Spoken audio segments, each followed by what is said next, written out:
Today, we're going to be taking a look at the Freebird60 or the FB60, a tray mount 60% keyboard from KeebsForAll, directly competing with the common Tofu 60 that many start off with. First off, let's take a look at the case. It's extremely similar to the design of the Tofu.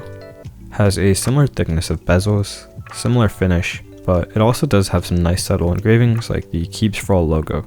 Please also do note that the final version does not have standoffs in the center, which I think is a great decision that should help the sound and the feel of the alphas, giving it a less harsh bottom out. The bottom is pretty nice and the feet are really big to prevent slipping. Next up is the case dampener, and this was actually really good and better than I expected. I thought it was going to be kind of cheap looking at the other videos or pictures of it, but it actually does a decent job despite being kind of thin. The PCB this board comes with is the FB60 Rev 2. It features the KeebsForAll logo, a Type-C port, and these 60% standard mounting points. It also does use the standard Kale hot swap sockets, so no soldering is required, just plain assembly. You will also notice the weird orientation of some hot swap sockets, and that's actually because this PCB supports two layouts, the standard ANSI layout with no arrow keys, or the 60% layout with arrow keys and a 1.75 view right shift, which is my personal preference. The plate I received was aluminum. It's pretty standard, and it has the support for those layouts that the PCB supports. No issues here at all, but my preference for the plates in the group buy offerings is palm, as it does go well with linears. You can also opt for FR4, I believe. Last but not least, we have some Durock V1s that I lube with Krytox 205G0. Also do note that the final group buy version comes with Durock V2s over V1s, which is pretty insane, given the price point. First off, I screwed in the stabilizers and tested them. This process is really simple and easy to do, and I used the washers or shims that it comes with. Then it's just a matter of popping the switches onto the plate. The switches I'll be using aren't my favorite actually. They're Koala tactiles and the lube job was just a bit inconsistent, but I will be trying out a linear switch as well, as I am part of the linear gang. Unfortunately, the assembly I did was pretty scuffed, and really it is easy to do. You can refer to the KeebsForAll official video, or my friend JU Park's video. Without further ado, let's take a listen to how this board sounds with some different configurations. A quick thank you to all my affiliates, especially KeebsForAll for making this review possible.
Overall, I'm actually pretty impressed. Keep in mind the board may sound better and more consistent for the group buy due to those center posts being removed. While it does have some metallic sound or ping, I think that's pretty evident in most budget aluminum boards, and even more evident in the Tofu. I like the way the Freebird60 looks, the way it sounds, and the price is just really appealing. The typing angle is really comfortable, and the board does have some nice heft. The O-ring tray mount works pretty well, and does give it some less harsh contact. But now, let's get on to what I don't like.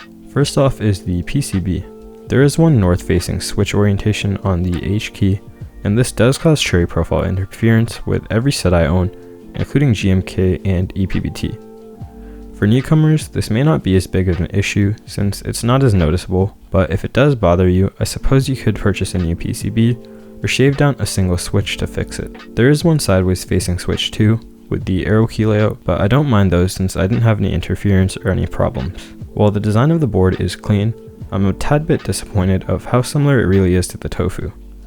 If it was up to me, I'd have played around with the design some more, maybe made the edges more rounded, or developed some other visual elements that give it more of a unique look. But I do also understand how KeebsForAll is trying to create something affordable, yet decent. And the Tofu is a great example of something the community has used as a gateway into the hobby. That's all. Thanks for watching. If you did enjoy, please make sure to like and subscribe, and if you have any questions, feel free to join my Discord and follow my socials for more updates. Peace.